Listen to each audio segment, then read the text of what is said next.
Dante, cuando se encuentra con Francesca, que le pregunta sobre el origen, ¿cuándo empezó esto? Yo quería preguntarle a Claudia, ¿cuándo empezó su amor por Dante? ¿Cuándo lo leyó por primera, por segunda, por quinta? ¿Cómo fue? Me imagino que viajó a Italia, porque creo que eso fue... En fin, que nos cuente un poco de dónde nace este amor que se hace tan evidente en la lectura del libro. Gracias, Alejandro. Gracias por tus palabras exageradas y para mí tan valiosas, porque que vos me digas que el ritmo está bien es como haber pasado un gran examen, porque realmente el oído que tiene Alejandro, no sé cuántos lectores lo tienen, y realmente fue para mí el gran desafío, porque yo nunca escribí poesía, entonces fue un aprendizaje muy arduo justamente el métrico, ¿no? Y antes de contestar esta pregunta, que no sé si voy a poder contestar, porque habla de mi prehistoria, y ya no sé si lo que recuerdo como inicio de la relación con Dante es real o es mítico, pero no, quería decir algo que Alejandro habló de mi amor por Dante, cosa que es indiscutible, pero habló también de erudición. Yo no me atrevería a considerarme erudita, sobre todo en el ámbito de la italianística, porque los italianos cuando son eruditos, mamma mía, así que es una palabra que yo uso con avaricia, digamos. Pero quería decir que son cosas que están conectadas, porque Dante mismo, vos sabés, Alejandro, y varios de los que están acá saben, la primera vez que usa la palabra amore en el texto es poniéndola al mismo nivel del estudio, ¿no?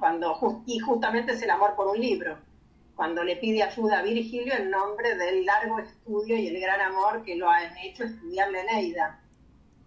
Y para Dante, efectivamente, el comienzo de todo conocimiento es afectivo. Como también por una persona, ¿no? Cuando uno la ama, la estudia, ¿no? Intenta conocerla profundamente también con los libros. ¿Cuándo nació en mí esto? No recuerdo bien, sí sé que intenté leer por primera vez a Dante con la edición de Battistessa. Lo digo para quienes siguen repitiendo que la poesía es intraducible y que la Divina Comedia es intraducible, que la gran poesía, como dice Borges, puede atravesar la traducción, y es casi lo que define a las grandes obras que pueden ser traducidas. Y bueno, allí me caí de espaldas, porque no me esperaba que me conmoviera así el texto, y efectivamente después lo estudié en Italia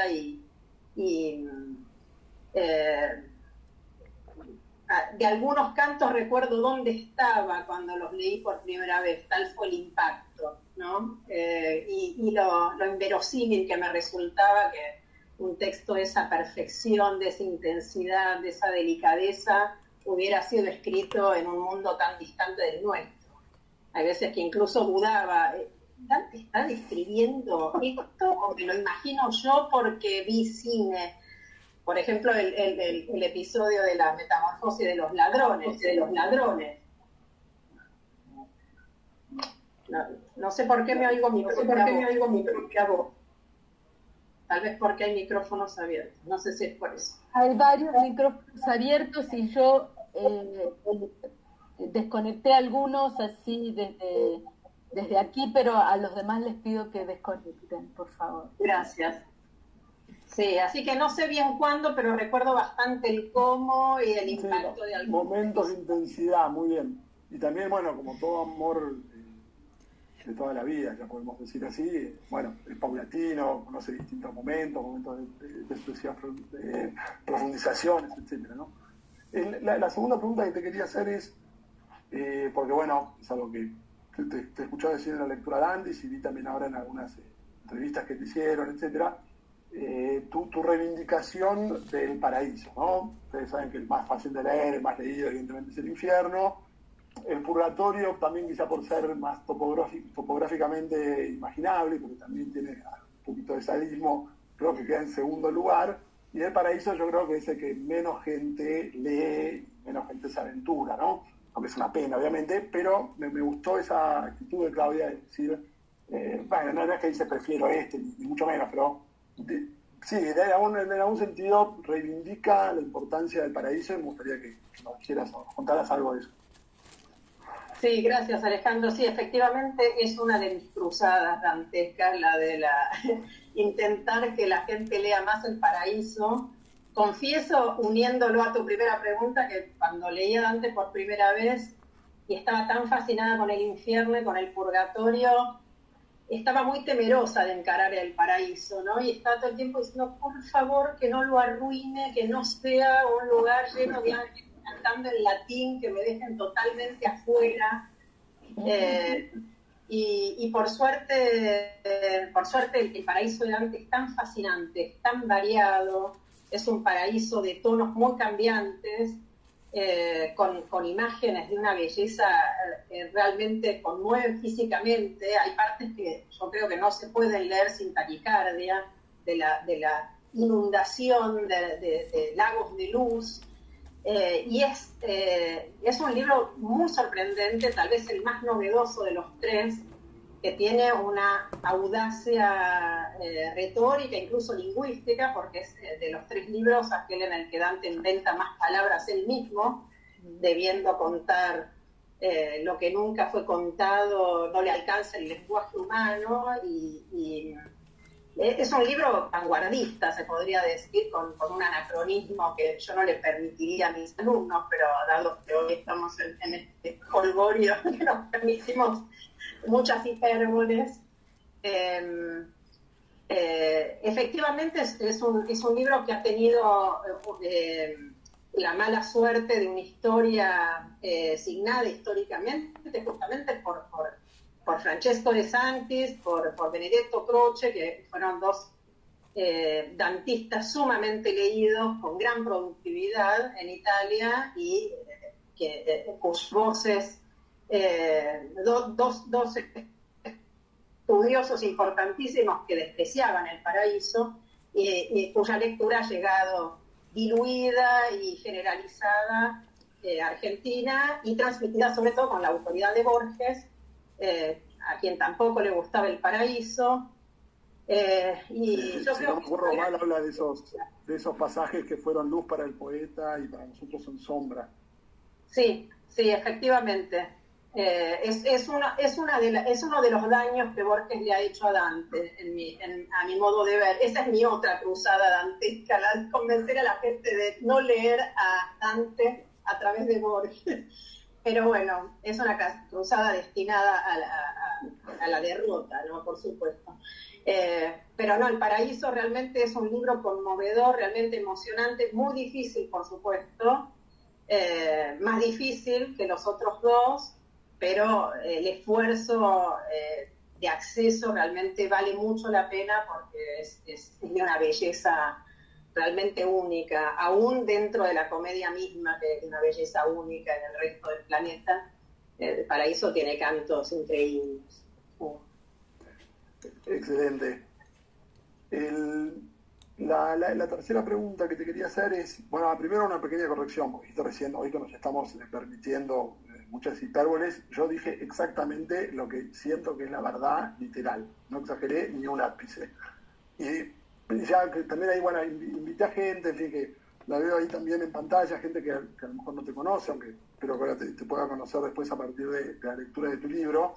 Y una cosa que me sorprendió en esta lectura un poco salteada que estoy haciendo por ahora de Purgatorio y de Paraíso, pero que también aparecía en tus clases, y que lo noto como un punto de enfoque muy importante en tu aproximación a Dante, tiene que ver con la figura de Ulises. O sea que en cierto sentido todo el infierno gira alrededor de Ulises, es bastante, bueno, no diría bastante evidente, pero es algo que se nota. Pero lo que me entusiasmó mucho de ir viendo ahí en Paraíso y Purgatorio es que vas encontrando, o vas, bueno, no encontrando, están allí, ¿no? Pero digo, vas mostrando ramificaciones de eso a lo largo también de Purgatorio y de Paraíso. Y entonces te quería brevemente, digo, sobre todo eso, digo, para la gente a lo mejor que no te conoce, para que cuentes un poco eso, qué lugar le asignás a Dante y a ese canto en todo el proyecto, toda la comedia.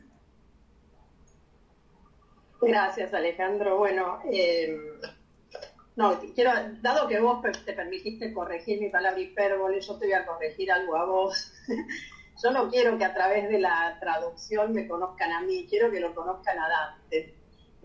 Así que, pero esto lo digo de verdad porque yo tengo una polémica totalmente implícita y que evité también, por supuesto, en mi trabajo, con los traductores que impusieron de algún modo su visión particular de Dante de manera de evitar que los lectores puedan tomar partido en aquellos episodios controversiales o ambiguos.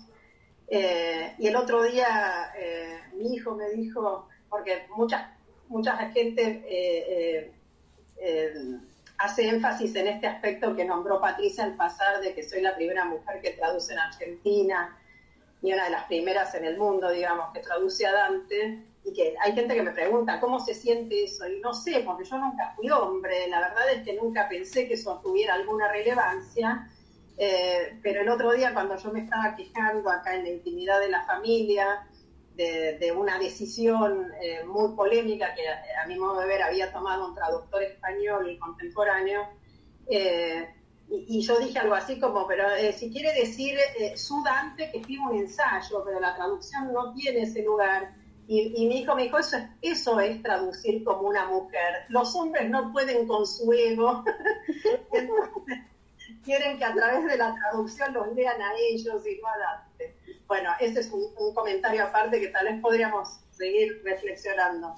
Pero respecto de Ulises, querría decir esto justamente, que no es solo mi amor personal por el canto de Ulises, que sigo considerando algo increíble en el infierno, es el canto que siempre tardo más tiempo en dar, nunca me alcanza el tiempo, y de hecho el comentario creo que tiene muchas más páginas que el comentario a los demás cantos, y les juro que fui lo más sintética que pude, pero no hay manera de abarcar ese canto, sino que es tradicional, ¿no? Es tradicional ver a Ulises como alter ego negativo de Dante, como el personaje que encarna el riesgo de la soberbia intelectual que tanto asusta a Dante como personaje escritor.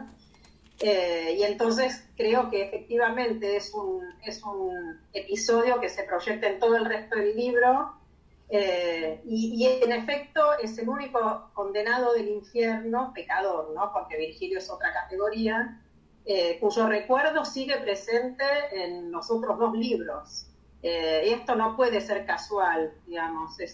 Yo creo que es importante que en un libro de estudio, como yo aspiro a que sea este libro, se vean, digamos, que no nos dejemos llevar por esta estructura simétrica tan perfecta que tiene la comedia, en la cual los números todos tienen un significado, el centro tiene tal tema, sino que dentro de esta estructura férrea reconozcamos individuos, porque eso es en gran medida la grandeza excepcional del libro, el invento del individuo. Los personajes no son todos iguales, no todos merecen la misma atención, no todos los episodios tienen la misma importancia en la economía del relato. Y bueno, esto para defenderme de todo el lugar que le di a Ulises. Después, tal vez para alguno de ustedes hay otro personaje que es más importante, pero yo esto lo basé en estudio y en crítica autorizada, no es mi preferencia personal la que plasmé allí.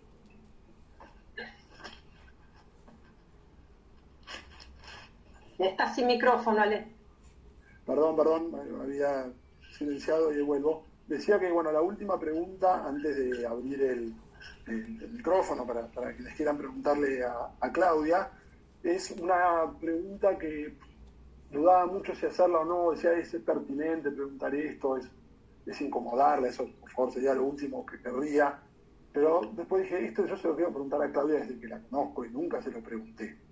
Entonces, como habrán visto que toda mi intervención trató de moverla del lugar, sabiendo que Patricia iba a hacer ese enfoque más académico, digamos, sacarla de ahí, quiero aprovechar para hacerle una pregunta que podés responder con evasiva, fácilmente vas a poder hacer si querés, pero a mí me interesa mucho.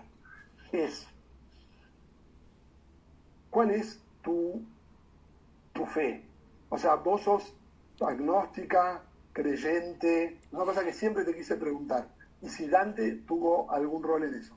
Sé que es una pregunta, pero yo dije, si está mal hacer esta pregunta es un problema de la época, es una pregunta franca y directa que nadie tendría que avergonzarse ni en responder ni en preguntar.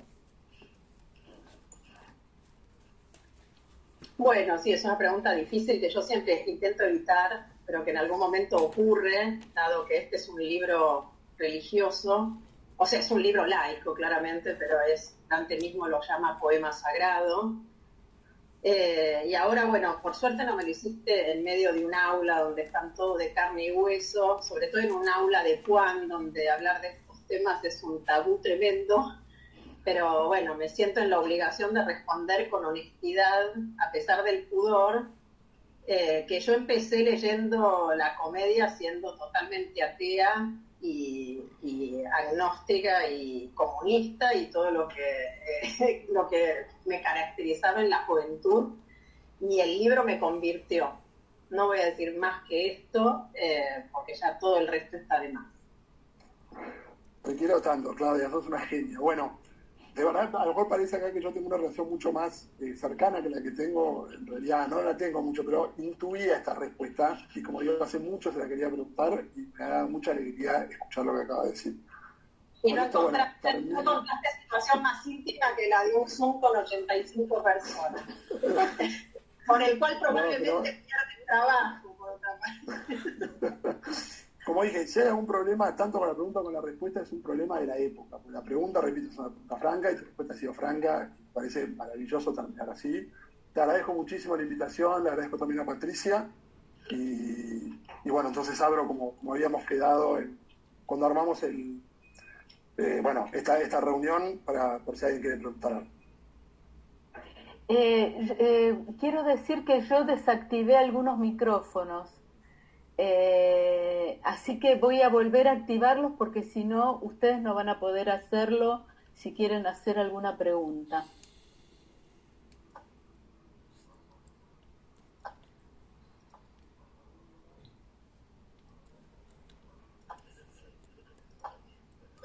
Por favor, háganme preguntas, porque yo soy profesora y acá hay muchos alumnos y exalumnos, y me daba mucha ilusión esta presentación, debo decir mucho más que la del CCK, porque esta podía ser útil, dado que estamos en el marco de la CETRALIP. Espero que mi experiencia pueda ser útil. Espera, estoy activando los micrófonos que desconecté. Hay alguien que levantó la mano, hay dos personas que